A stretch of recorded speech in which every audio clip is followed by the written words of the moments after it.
ఖమ్మం జిల్లా వైరా మున్సిపాలిటీలో 1, 2 వార్డుల్లో మౌలిక వసతులు కల్పించాలని, డ్రైనేజీలు, శ్మశాన వాటికకు వెళ్లేందుకు రోడ్డు నిర్మించాలని మున్సిపల్ కార్యాలయం ముందు సిపిఎం పార్టీ ఆధ్వర్యంలో స్థానికులు నిరసన చేపట్టారు. నిరసన కార్యక్రమంలో సిపిఎం పార్టీ జిల్లా కార్యదర్శి నున్నా నాగేశ్వరరావు, పార్టీ నాయకులు పాల్గొన్నారు. ఈ సందర్భంగా జిల్లా కార్యదర్శి నున్నా నాగేశ్వరరావు మాట్లాడుతూ వైరా మున్సిపాలిటీ 1, 2 వార్డుల్లో రోడ్లు, డ్రైనేజీలు లేక ప్రజలు ఇబ్బందులకు గురవుతున్నారని అన్నారు. గత 20 సంవత్సరాలుగా శ్మశాన వాటికకు వెళ్లేందుకు రహదారి లేక స్థానిక ప్రజలు ఇబ్బందులకు గురవుతున్నారన్నారు. మున్సిపల్ అధికారులు చర్యలు తీసుకుని మౌలిక వసతులు కల్పించాలని డిమాండ్ చేశారు. బజార్లో ఉన్నటువంటి ప్రజలకు శ్మశాన వాటిక సమస్య చాలా దీర్ఘకాలికంగా ఉంది.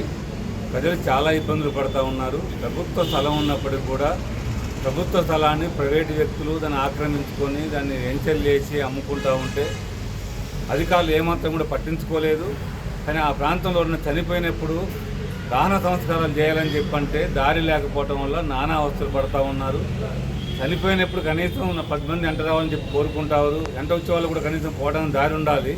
కానీ ఈ రెండూ లేకుండా ఉండటం వల్ల చాలా అవస్థలు పడుతున్నారు. దీనిపైన పదే ఇప్పటికీ ప్రభుత్వం దృష్టి పట్టుకుపోయిందని ప్రభుత్వం ఏమాత్రం పట్టించుకోవడం లేదు. గత 2-3 మాసాలుగా ఇక్కడ వైరా పట్టణంలో సిపిఎం పార్టీ నాయకులు, కార్యకర్తలు వైరా పట్టణంలో అనేక వార్డుల్లో పర్యటన చేశారు. పారిశుద్ధ సమస్య ఉంది, రోడ్ల సమస్య ఉంది, కరెంటు సమస్య ఉంది, డ్రైనేజ్ సమస్య ఉంది, రహదారుల సమస్య ఉంది. ప్రత్యేకించి 2వ వార్డులో ఉన్నటువంటి శ్మశాన వాటి సమస్య తీవ్రమైన సమస్యగా వచ్చింది.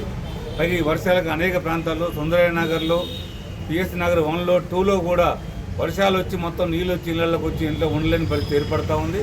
వైరా మున్సిపాలిటీలో సమస్యలు మయంగా మారిపోయింది, చాలా అధ్వానంగా మారిపోయింది. ప్రజల సమస్యల వల్ల 3 సర్వే నెంబర్లో గుండ్రాతిమడికి రెవెన్యూకి సంబంధించి దాన్ని కొంతమంది ఆక్యుపై చేసి శ్మశాన వాటికి దారి లేకుండా చేసినటువంటి పరిస్థితి ఉంది.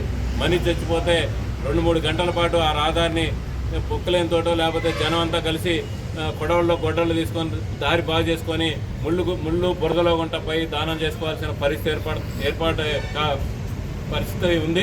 మున్సిపాలిటీలో ఉన్నటువంటి అధికారులు గత 10 ఏళ్ల నుంచి, మున్సిపాలిటీ అయినా 7-8 ఏళ్ల నుంచి కూడా అనేక సార్లు మున్సిపాలిటీలో మన రిప్రజెంటేషన్ ఇచ్చిన రహదారి సౌకర్యం కల్పించినటువంటి పరిస్థితి ఉంది. అందుకని తక్షణం దీన్ని ఏదైతే 2-3 వార్డులకు సంబంధించిన శ్మశాన వాటిక ఉందో దాన్ని రహదారిని ఏర్పాటు చేయాలని ఈరోజు సిపిఎం పార్టీ ఆధ్వర్యంలో ధర్నా చేపట్టడం జరిగింది. ఈ ధర్నాలో పార్టీ జిల్లా కార్యదర్శి నున్నా నాగేశ్వరరావు గారు పాల్గొంటున్నారు. నాగేశ్వరరావు గారిని ఈ కార్యక్రమాన్ని ఉద్దేశించి మాట్లాడవలసిందిగా కోరుతా ఉన్నారు.